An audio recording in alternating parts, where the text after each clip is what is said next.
Amazing. Great. Yes. All right. Welcome, Danielle. Happy to see you. Hello. Okay. Hello, Danielle. Hi, Amber. Hi, Jacqueline. My Hey. name is Timmy Kamonibo. I'm really excited to be here with you all, just to talk about what it takes to be a winning woman in the workplace and in life. And so a little bit of background about me. I think Jacqueline's gonna read my bio. Yes. Yes, I jumped the gun. Okay, so I'll let her do that. Awesome. Well, first of all, Timmy, thank you so much for agreeing to come in and be our guest speaker. We will be shipping some of Timmy's books out to you all very shortly. If you have not confirmed your mailing address with me, please shoot me an email so that I have the proper address. So Timmy is the founder and chief philanthropist of Style Lottery, a not-for-profit with the aim to restyle, reuse, and reward with fashion. She is a firm advocate for connecting people to their community and fashion to sustainability. Born in Nigeria and raised in Texas, whoop whoop Texas, Yay. Timmy attended Syracuse University, where she completed her master's degree program in public diplomacy. She is also a Teach for America alumni and a Texas Longhorn best-selling author, philanthropist, community leader, gospel singer, and all the things. Welcome, welcome, Timmy. Thank you so much for the warm introduction. I am so grateful to be here. I was so excited when I heard about your program and heard about the caliber of women who are in this cohort. And I'm very excited to share with you some of the things that I have observed about executive presence, as well as best practice and things like that. So before I even jump in, let me do a little bit of story time and tell you how I even got here in this Zoom meeting with you all.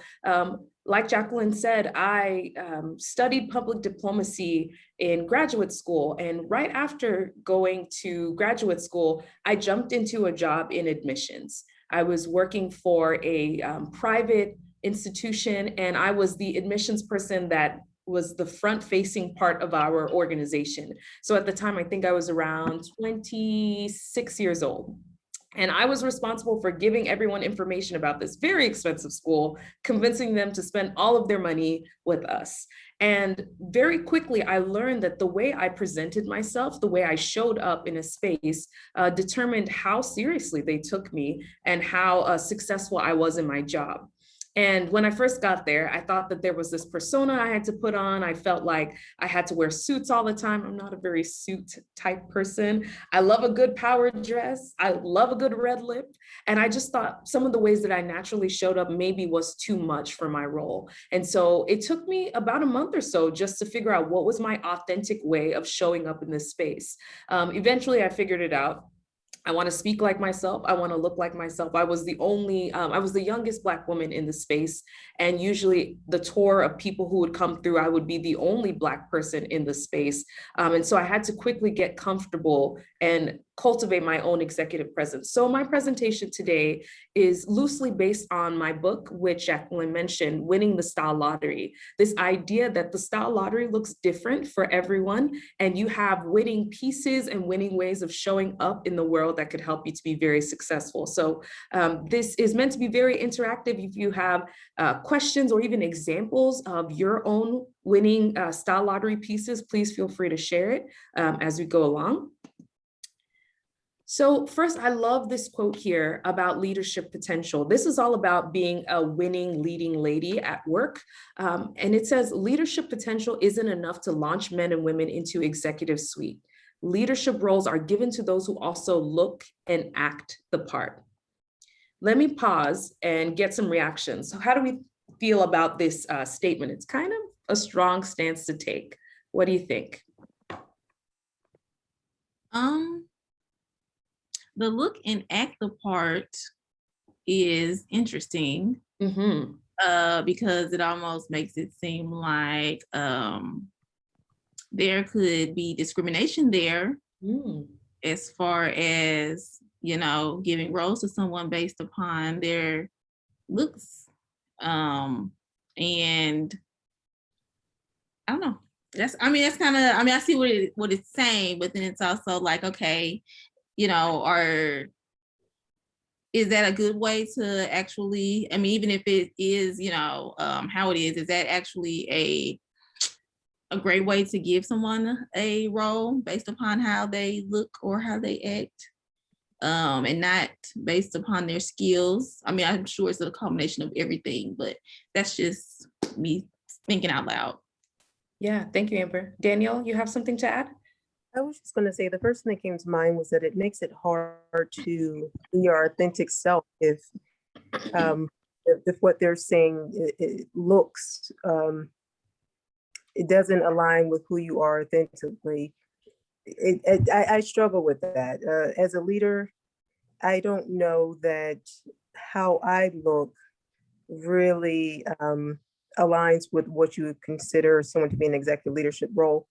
I know natural hair is definitely taken on, but you don't see a lot of women or even Black women, especially with natural hair in leadership positions. That speaks nothing to my capabilities, but it just questions which one am I supposed to be, authentic or fit the mold. I agree. I agree with that too.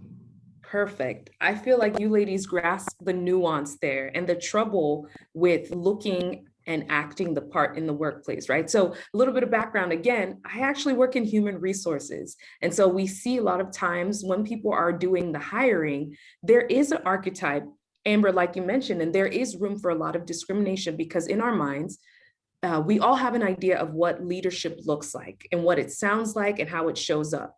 And so this quote is acknowledging the fact that that actually is what happens. And the part that I actually like about this quote is the part, that last couple sentences there, look and act the part, right? And so I think what is really interesting about executive presence is that everyone shows up in their own unique way. And so we have the onus on cultivating for ourselves what the part and looking and acting the part looks like for us. And you're completely right, both of you. It may not look like anything like what the HR manager wants us to look and act like. However, if it's authentic to us, and if we are thoroughly convinced that that is who we authentically are, we will show up in the best versions of ourselves. And so that's what we're talking about today, not fitting a role, but actually crafting and creating a role that you can walk into very strongly. And so one of the things I love about working with different types of leaders is that I have been exposed to so many different types of leaders that I know that not all leaders are extroverted and not all leaders wear suits. Some of the most effective leaders are the types of leaders who come right down where everyone else is, and you can't even tell that they're leading because they're leading from amongst the crowd, right? So this idea that there is a certain look or a certain way of acting to be a leader is something I always love to push back against. But as someone who works in human resources, I always acknowledge that in the back of their minds, there is a look and feel and acting that people assert that certain leaders have. But I think it's really important for us to know the nuance for ourselves. Any other comments about this quote? Well, I have a comment about what you just said. Yeah. It was very enlightening that you said leaders don't always have to be or extroverts. I am I'm not really an introvert, but I'm also a person that doesn't really like to I don't say boss people around, but I have a harder time telling people what to do because I'm more of like I can be more of a people pleaser. And so I've never thought that leadership roles were for me because I've always had leaders that were like that, where it's like, okay, you do this, you do that. And so, vocal about, not really caring if, we like them or not. It's just, but I'm the type that, like you said, will like come down to, someone's level and really like, where they wouldn't feel like they were actually even being leaded. But I never thought that was really like a thing. So yeah, a little more confidence as far as being able to be a leader, because I never thought I had it in me to be one. Yes, you might have the gift of diplomacy. Some leaders do not have it when you're able to just say things without, I love when leaders can convince you to do a thing without bossing you around. That's a really great leader. When they inspire you and say, oh, actually, that's something that I would love to do, but I had no idea that it was something that was an option. When you speak to people and you kind of convince them, let them know their options. I wouldn't even call it being a people pleaser. I would call it being a people person, right? And so being a people person or someone who's really great with others, that is really foundational for being a leader. And so I love that you said that you were enlightened about that piece. A lot of us have leadership in us, and it's just about what is the role, what is the potential there, and where do my gifts fit in different roles. So there are tons of different types of leadership roles. And it doesn't have to just be the one bossing people around. Most people don't really like the ones who boss them around. It's usually the people who are great at managing others and managing tasks that do well as leaders. Okay, so that is talking about leadership. Let me give you a definition, a working definition that I'm using of executive presence. I've been throwing this phrase around. Executive presence involves the way that you carry yourself and convey your ideas. This includes your confidence, your decisiveness, your authenticity, and your ability to communicate in a clear manner. Okay, so I love that there are all these different definitions of what makes someone have executive presence. Have you ever seen someone walk into the room and everyone follows them? They haven't said a word.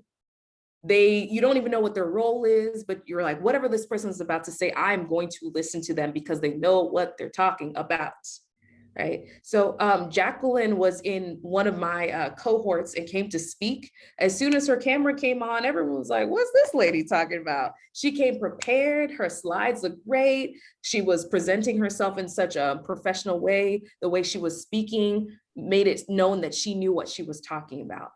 That is executive presence. We can't always put our finger on what it is, but it's the fact that there is this confidence and this authenticity. They're not trying to be anything that they are not. They're being totally themselves. And it's this executive presence that encourages people to seek you out, and it opens a lot of doors for you. I am of a faith-based background. And so I believe oftentimes executive presence comes with something we call favor. And so favor, a lot of times people will say, I don't even know why I like you, but I really get along well with you. I want to open doors. I want to think of you for opportunities. And so one thing I will acknowledge about women of color is that at times, the industries that we work in can misconstrue executive presence for being intimidating. Some people have heard that to say, oh, you're kind of intimidating because this happened the other day to someone. In meetings, you don't just talk. I am somebody, I do not like small talk. I cannot do it. I mean, I can, but I don't like it because I'd rather use my words for something impactful, something intentional. So the idea of just shooting the breeze about whatever for a long time doesn't make sense to me. So I have heard the comment to say, well, you know, it would be great if you just like chit-chatted with everyone. You don't seem to do that. And maybe it's coming off as really intimidating. I hate to break it to them. That's none of their business. And that's not in your job description. So I would push back when people want to say that you're intimidating.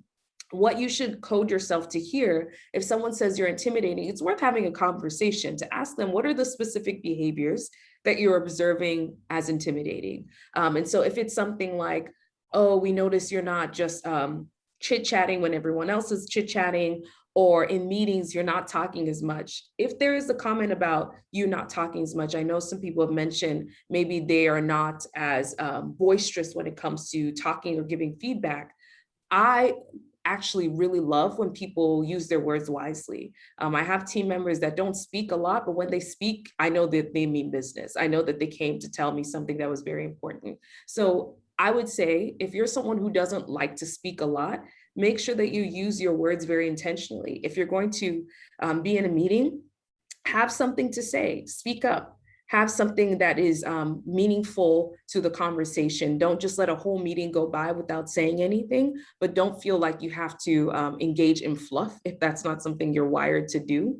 And so note that everything that you're doing is coded as executive presence, it is the verbal as well as the nonverbal. Even, for example, being here on a call, watching the screen, giving nonverbal head nods and things like that. Those are just different ways that you show that you're paying attention. And when you speaking as clearly and confidently as you can, note, no one should be trying to police the way that you speak or trying to talk about the way that you code your language. It's unique to you and to the environment. I think it's really great to be adaptable, but there's no need for you to feel like you are communicating in ways that are inauthentic to who you are. Any pieces about executive presence? Does this resonate? Does this not track? I have a couple things to say. Sure. So one thing you said, okay, the confidence and the authenticity. I just sat here and I realized that those two really go hand in hand together, because me walking into a room and giving a presentation, I often feel like, I don't feel that confidence within myself, because I can't, in my mind, I can't be authentic, because nobody that's at the presentation that is looking at it looks like me. And I feel like I can't be my authentic self. So that is what I think part of the, why I don't feel as confident, why I'm more nervous, is because, how can you, if you're not being your total self, you can't be confident being somebody else. You can only be confident just being yourself. So I think that's a reason why I've had such a hard time with confidence and interviews and confidence and doing, presentations and things like that. So now that, we've been talking about, the imposter syndrome and all that kind of stuff, that could really, is making me feel like, okay, that's where I really need to start with just being myself, which is going to actually help me with the confidence. Yeah. And I think there is there is a safety mechanism, right? And so I do believe in bringing your authentic self to work and bringing your fullest self. And this is going to sound weird, not because other people deserve it.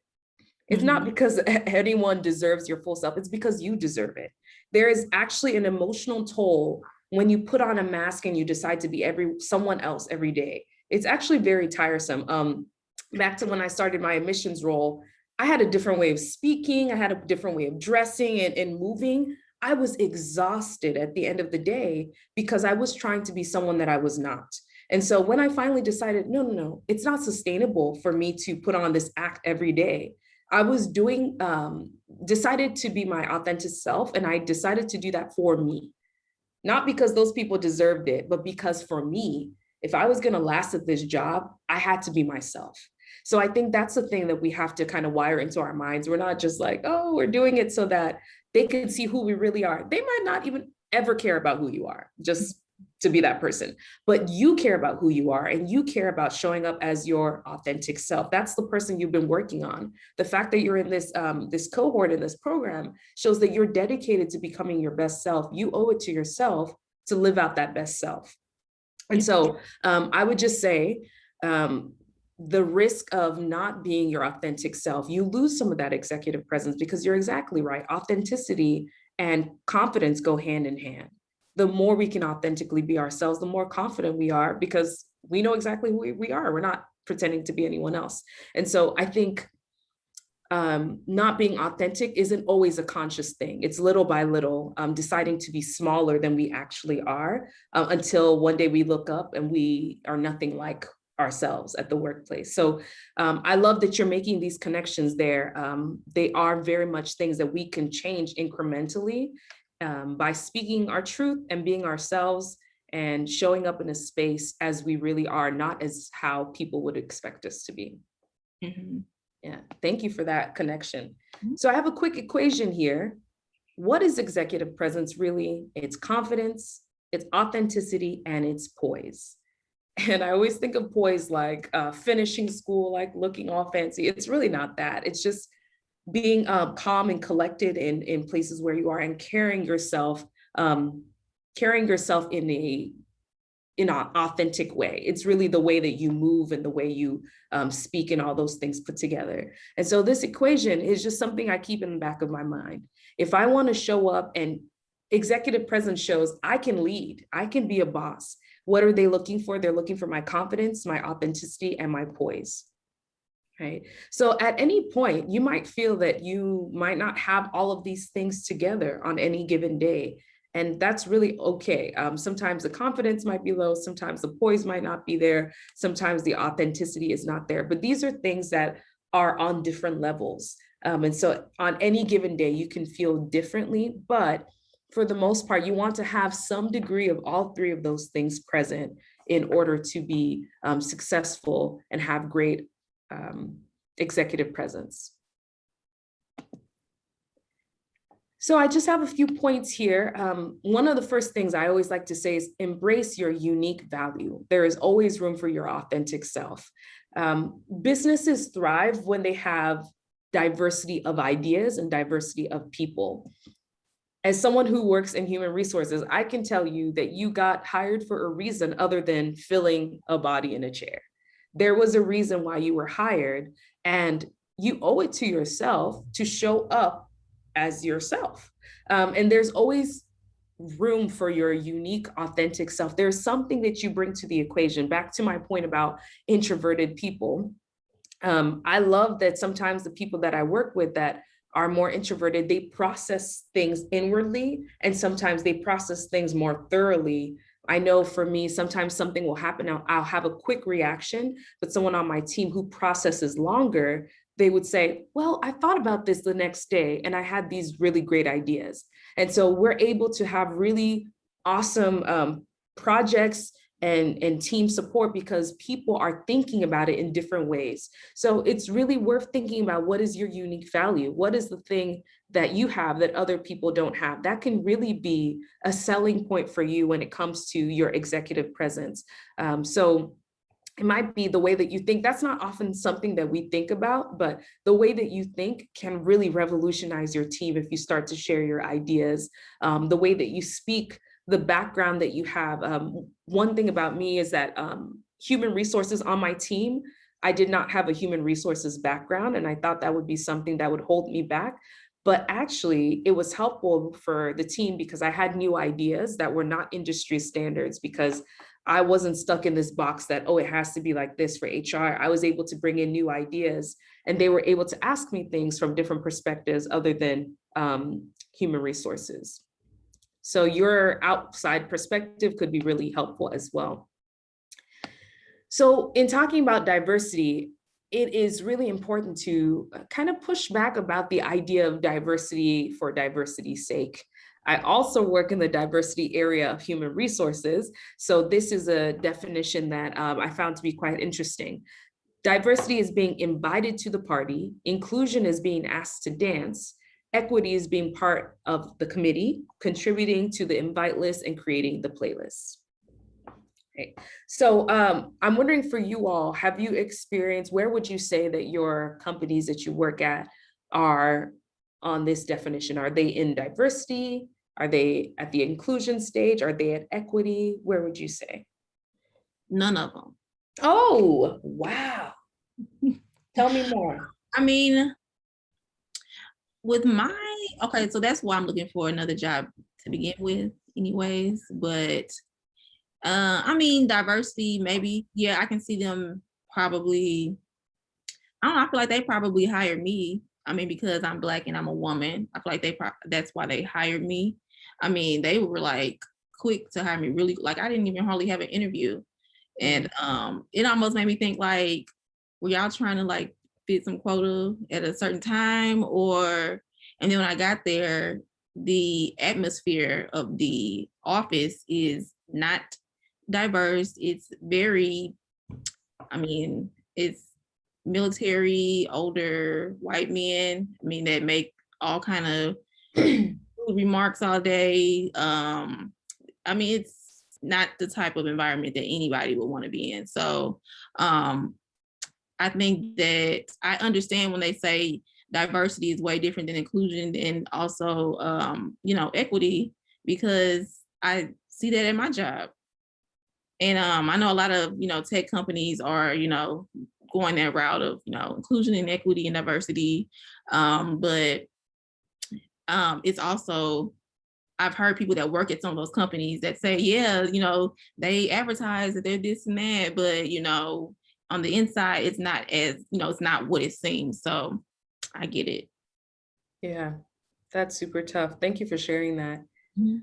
And I would say it's really important. One of the interview questions that you can ask back to a company when you're trying to find out their atmosphere is, what is your diversity like? Or what do you see as diversity? How would you define it? And really ask them, because I am in the same boat as you. Many times I've entered companies and the most diverse people were at the interview.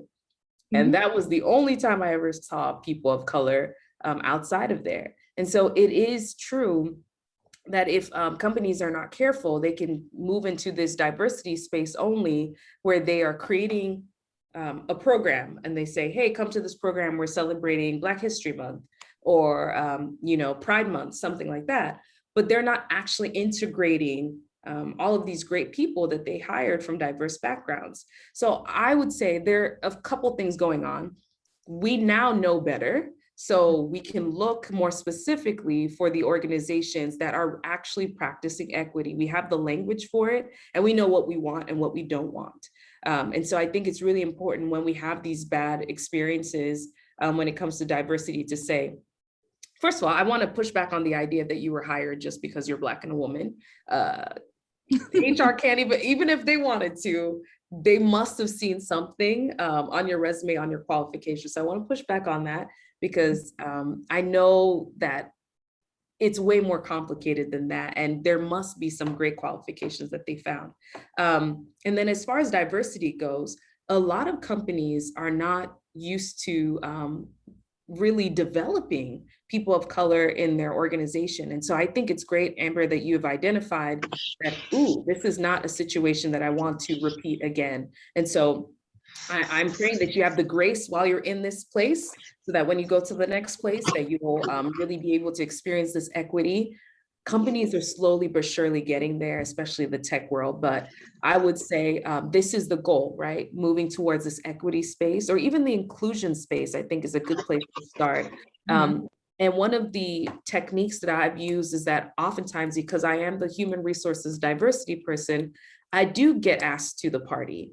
And then once I'm there, I volunteer for the committee. I volunteer to contribute to the invite list, because I know other people of color who I think should be in leadership spaces. And so I think that's one of the things. If we get even a little bit of empowerment, we can use that empowerment for good. And so, yeah. I also look for diversity in the actual leadership. Yeah.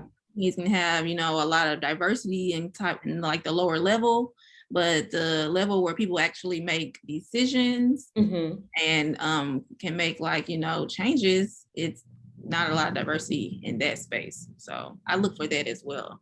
Yeah, that's great. That's a great point. And whenever I'm in a non-leadership role, I try to get as leadership adjacent as I can.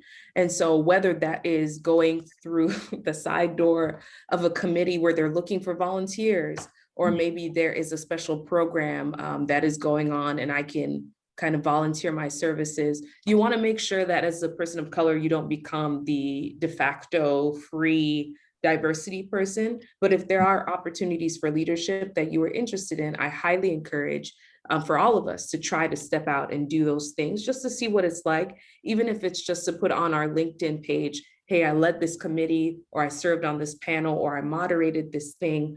Any leadership opportunity is a good place to start. Okay. All right, so yes. Before you move on, I saw Danielle and Portia unmute, so I just wanted to give them a second. Yes, please. Thank you. So actually with my company, the diversity and inclusion piece is in works. We have a lot of ERGs. I'm actually the chair of one of them. And we do activities. So, I mean, they are doing things on that level, but when it comes to representation in the leadership, it is lacking a little bit. It's not as bad as I've seen in other places. At the highest levels, it is completely lacking when it comes to minorities, I would say. They have a fair amount of women. And one thing I noticed about the leadership there is that while they are diverse in other ways, they have women, their backgrounds are a little different.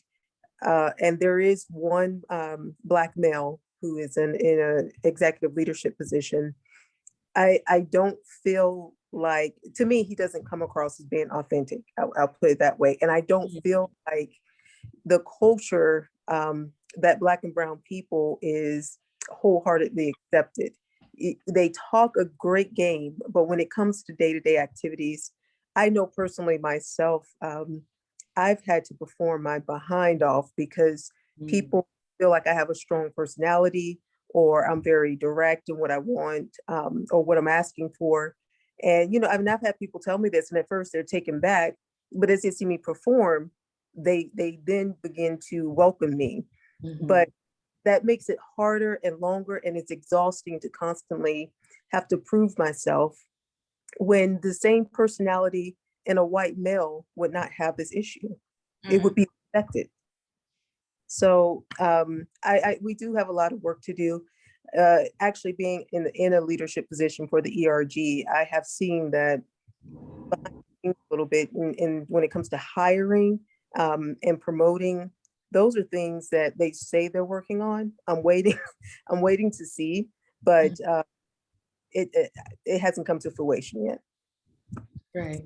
Thank you for sharing, Danielle. And it's really interesting, especially in the space of diversity and ERGs to be specific. I have found that a lot of companies are scrambling when it comes to diversity. A lot of them got very scared the past couple of years, things happening and them not responding in time and saying, oh my gosh, we need to figure out how to do this. And so they're scrambling, looking for subject matter experts. And this is a really great opportunity for anyone who is interested in serving that type of role, because many times leadership is a little bit lost. At least I've observed in many companies, they don't really know how to form their strategy. For example, in my role, I'm making diversity statements and diversity strategy from scratch. So in many cases, I've found that the leadership team is looking to some of the internal subject matter experts in order to formulate some of the strategy, which could be a really great opportunity to, if they're wise about it, to find out what does the company actually want? What do the people of color who work here, what do they actually need? And so it can be very challenging when there are people at the top who at face value seem to have diverse perspectives, but maybe are falling into things like groupthink and they are not speaking up. But I'm encouraged to hear you say you have a strong personality, strong personalities and strong work ethic. They carry their own weight, even when they're not recognized. My hope is for all of you in this program that you'll find the space where those strong gifts and talents are appreciated. I always say there is space for you in the workplace, even if it is not this workplace. And so, as we keep working, you're working for your own reputation, not necessarily for the reputation of the organization. So I definitely hear you on that. The ERG situation and them being formulated and all of those things can be very, very stressful. So I definitely understand that. Thank you, Danielle. Did anyone have another comment before Yes. Portia? Hi, yes. I just wanted to piggyback on what Amber was saying earlier. I totally get the whole feeling like you're the diversity hire type thing. I have I have a medical background. So my passion is pretty much working with underserved populations. And so many times, like in that arena, we have other cultures that want to serve us. So when they see someone else that is of the same background and color, which most times is in African American populations, they see it as like, oh, well, this is one of their people, so maybe this is a good idea. So I have been in that position where I felt like I was a diversity hire. But at the same time, I didn't feel like I, was picked just because of my color. I still felt like I had all of the credentials, because I do have all of the credentials. But it's kind of overwhelming sometimes. But at the same time, you have to, it's uncomfortable when you sit at the table with so many other people of different cultures and backgrounds, and then you don't have anybody else that's willing to, you know, sit at the same table with you that's of your same background. So it's a catch-22. But yeah, I totally understand that feeling. Yeah, I love that you recognize that you do have the credentials. All of this can make you start to question yourself and say, you know, do I really belong here? And, you know, why was I picked for this job? But it's great to remember you have the credentials, even when. But don't get me wrong, I do have imposter syndrome. Oh, it's real. It's definitely real. Like, and it like, you know, the higher you go up, the more degrees you get, like the struggle is so real. Like, I definitely have it, but I have to constantly remind myself as I, you know, sit by my white counterparts, like, hey, like, I did the same thing you did in class. Like, I took the same test that you took. So it's a process. For sure. I was gonna say the funny thing about that, because I used to work in basically like a behavioral health organization, and we built programs as far as like serving the underserved community. So being hired to do that, it's like, okay, you're being hired because you can relate to those, you know, to the audience or the clients that you are trying to, you know, build a program for. But the funny thing is, it's like when it's time for us to make decisions on stuff, you still don't listen to what I'm saying, even though you hired me, you know, because you think I can relate to them, which I can, but you don't even listen when it's time to make the decisions. You're still gonna do what you wanna do, and you don't take my thoughts. And it's like, I think I know my people more than you do. I have some great ideas, some great thoughts, but you still kind of just do what you wanna do anyway. So yeah. I agree with that too. That is challenging. And I think I will say two things about that. Many times it can be challenging when our direct managers are not acknowledging the background or the insights that we have. And sometimes it might be helpful to find alliances in a manager that is not your direct manager. Sometimes managers are so in the thick of things and they don't listen properly to the people who are being reported to them. And so sometimes I found that having an alliance with a leader that is going to be in my manager's ear can be very helpful. So if I know for some reason the manager listens to Tom because Tom just happens to talk to him at lunch, I don't know, that's fine. I will make sure that Tom is my work ally. I don't have to be friends with Tom, but Tom is at least somebody who can hear my ideas. The problem is Tom might try to take my ideas as his own. And so I have to be sure that if I have mentioned something to Tom, and I'm in a meeting with my manager, I can say, Tom and I had a conversation about this and we talked about this.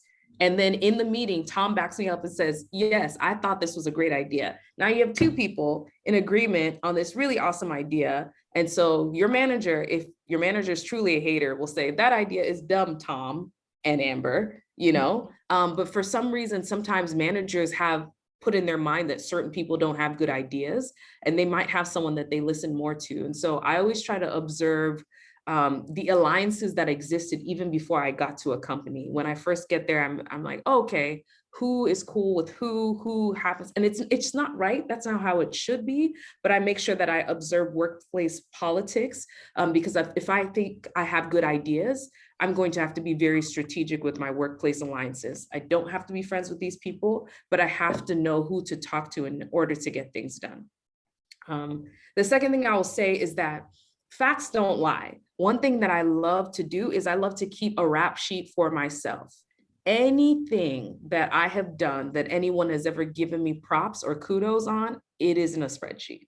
And so there's a spreadsheet of wins for 2020, 2021. Anytime someone sent me an email, hey, I'm so glad you did that thing. You really saved my behind. That's going on the spreadsheet.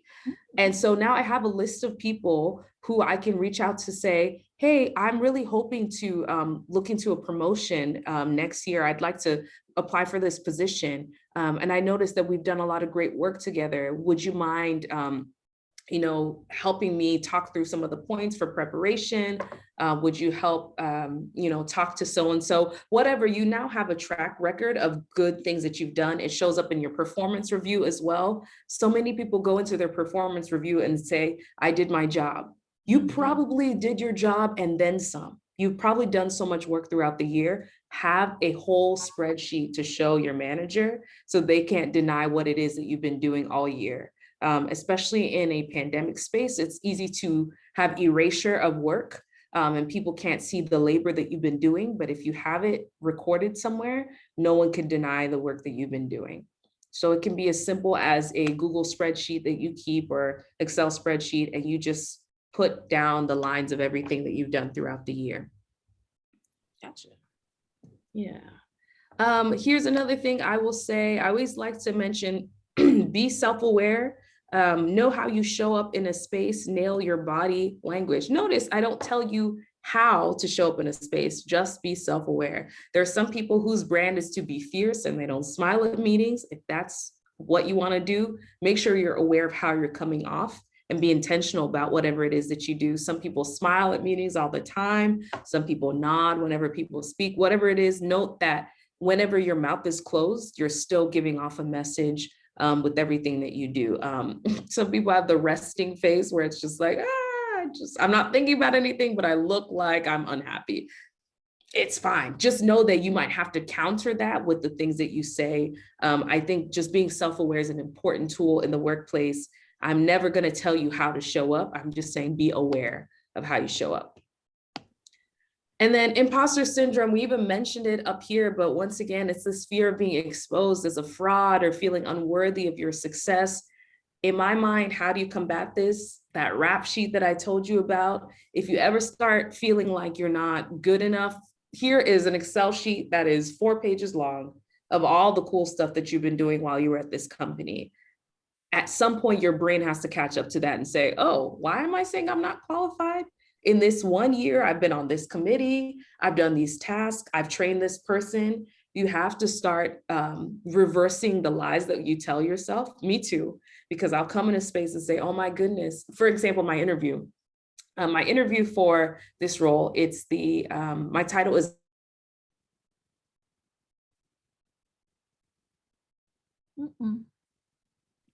I think we lost Timmy for a second, but she should be back in just a moment. And while we're waiting for her to pop back in, I am doing a session tomorrow on Clubhouse at 11:30 Central Time on imposter syndrome.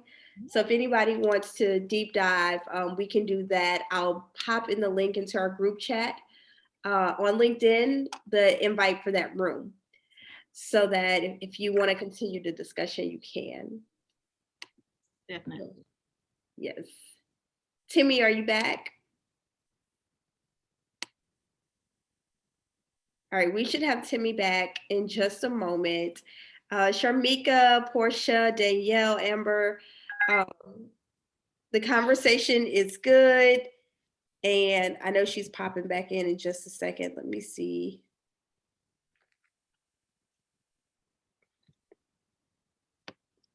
Okay, she has access to get back in. So what are your thoughts so far? I know we have about 10 minutes left before the session ends. I particularly love the Excel spreadsheet idea.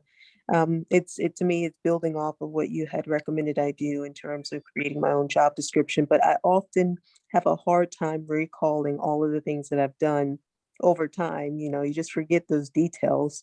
But I know I've done some amazing things, but it's hard to communicate because I can't remember. So I'm definitely going to incorporate that. Yes, that spreadsheet idea is golden. Yes. I also think it's a great idea because it kind of like, for those of us that do struggle with imposter syndrome, it kind of reminds you of how great you are. So that's definitely something that I'll start to initiate. Yeah, I'm so glad, because it's one of those things where facts don't lie, like I said, when you just have it, and it's not even you bragging. That's the cool thing. You're just literally reminding people of things that you've done. Hey, last fall, remember I helped with this thing. I led this, I led that. And it's funny, some people don't have the manager title, but have done many managerial things. And it's another really great way to to encourage people to give you new opportunities, especially, hey, I've been doing this for quite some time. I noticed this. I don't have any direct reports, but I would love to venture into these areas. Here's a whole list of things that I've done that suggest that I might be good at this in my full-time job.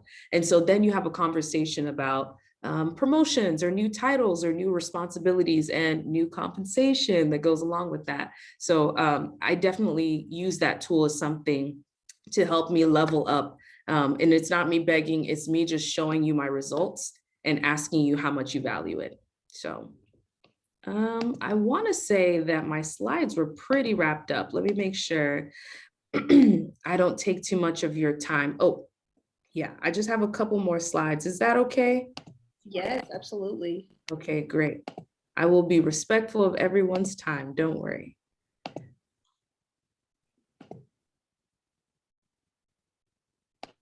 Here we go.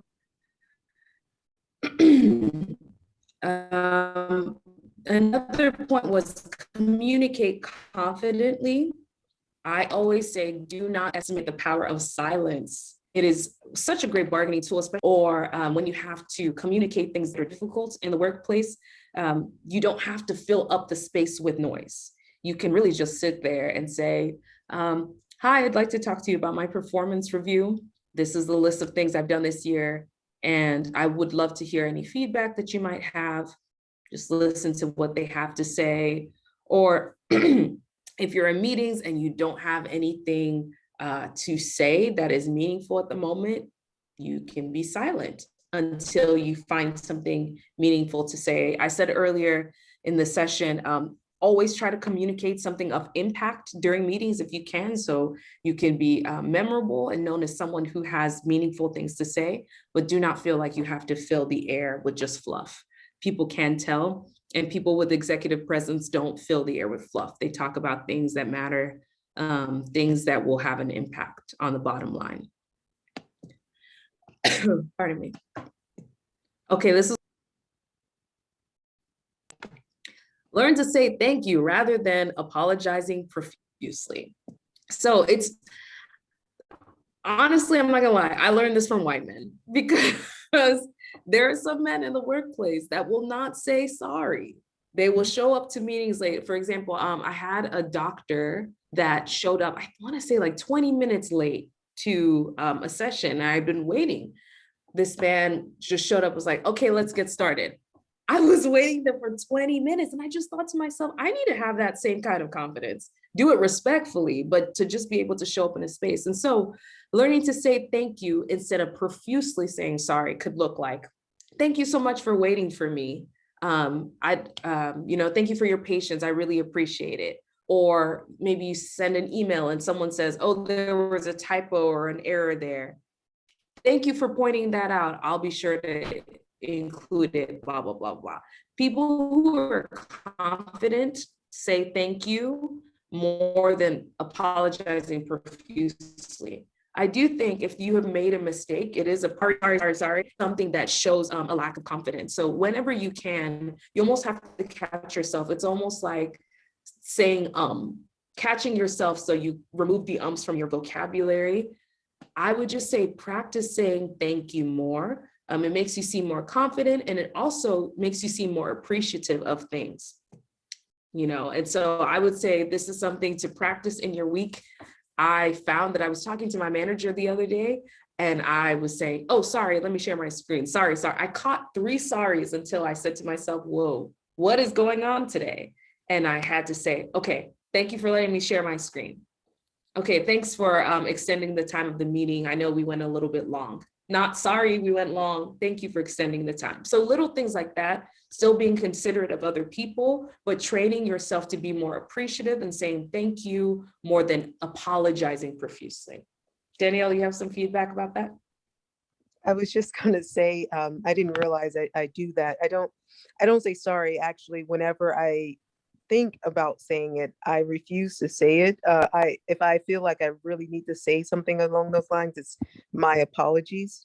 But I and say thank you, like you're what we're describing. But I didn't realize that was a thing, but I've been doing that. Yes. I need to learn. Amazing. And yes, I love my apologies because it sounds so poisoned. You know, oh, my apologies. And whenever I do have to use sorry in an email, I always write my apologies. So without even knowing it, you have been giving off executive presence little by little. That is something that it's so tiny, but it makes such a difference. And it shows that you are someone who is intentional about your action, you know what you're doing. And there's nothing wrong with saying sorry, but being measured in the way that you apologize in the workplace, I think is really important, especially as women of color, as Black women. It is something that you can be very strategic about. Yeah. That's amazing. I'm glad you were doing that by accident. That's very funny. Dressing the part. Once again, we talked about the part and how the part is simply what is authentic to you. And I always talk about how your clothing is a statement that you're making even when your mouth is closed. And I love that when I first started getting dressed for work, I was wearing thrift store things. I was wearing Forever 21 clothes, but wearing blazers on top. So it's not about your money. It's about you choosing to dress yourself in a way that is appealing to your shape, a way that is appealing to the way that you are. And so in the book, Jacqueline mentioned that you all will be getting a copy of the book. In my book, I put a little handy chart here that's really great for your body type.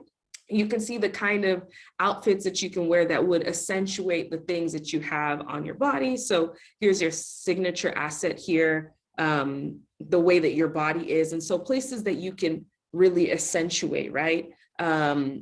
One of the examples here is if you are someone who is, for example, fuller on the top, smaller on the bottom, maybe you have a fuller bust, you might want to wear things that are A-line silhouettes. V-necks might be helpful. There's like the V-neck I have here, there's a company I wear that has a really high V-neck. These are things that you don't have to hide your body in the workplace. You can wear things that accentuate you. Notice that the things for people to wear are different depending on your looks, different for everyone. So it's really important to dress in a way that is comfortable and confident for you. At no point should you be trying to dress like whatever you think the office wants you to dress at. If you're not comfortable, it's not going to make sense and you're not going to be able to show up as your best self in the workplace. So this is a handy chart that is actually in the book. And then I also talk about dress codes at work. I think it's so funny because whenever you enter a place and you're going for the interview, people are usually a little more dressed up than the actual workplace. And so don't get caught slipping because they might confuse you there and say, oh, you know, we're pretty casual around here. And you don't know how casual is until you see people in sweatpants. And then you're like, well, what is going on? So this chart is simply just giving you some ideas. You are working women, so you probably already know this about what the different workplace outfits might look like. And then I have a list of closet staples. I don't know about you, throughout this pandemic, I've worn the same 10 things. And so this dress is one of them. This is my pencil little black dress that I have. And so I just put a few things here on the list. I really love a capsule wardrobe. I think it can be really helpful, especially when it comes to Zoom. It's really great to just be able to wear something that's comfortable, but everyone's capsule wardrobe, their closet staples look different. These are a few of mine. I love a good blazer. I love well-tailored black pants or navy. I like navy as well. A little black dress, a little red dress, a little navy dress. I have all three, I think. Whatever flatters you the most. Ankle boots, a simple t-shirt, a classic watch, simple hoop you can just keep in your closet and just keep refreshing as you need. Do you have a specific store that's like your favorite for like those type of staple pieces? Yeah, so great question. Actually, when I go thrifting, this is gonna sound super old, but Ann Taylor Loft has really great stuff. And some of the thrifted things, they have been around for such a long time, but the quality is still really good. The loft is pretty good as well. I rarely buy things at full price, honestly. And then if I'm going to buy something that is like a little more expensive, there's this work brand called MM Lafleur, and they are like really great. I love the way the cut of their outfits are. And I went to their showroom once when I was in New York City, and they just have really great work clothes that can actually be taken to the dry cleaner or washed in the washing machine. So I like things that are durable, but I really love to go thrifting and buy things secondhand and just take really good care of them. But if you're on a budget, like places like H&M also have really good work staples. And so those places are good as well. I feel like once you find a really good piece, you can pair it with a lot of different things.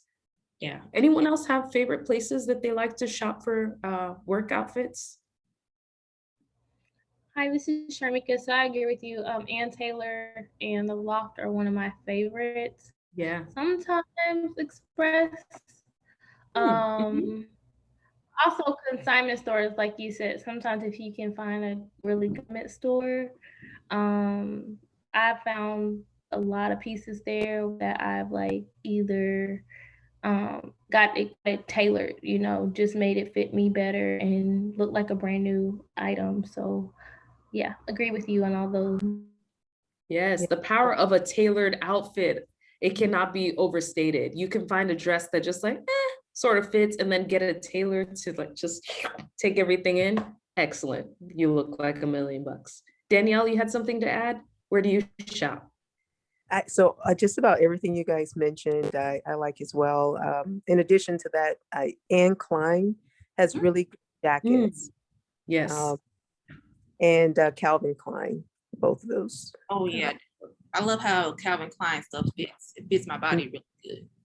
Yeah. Agree. And once you find something that fits your body, stick with it. Stick with the good brand.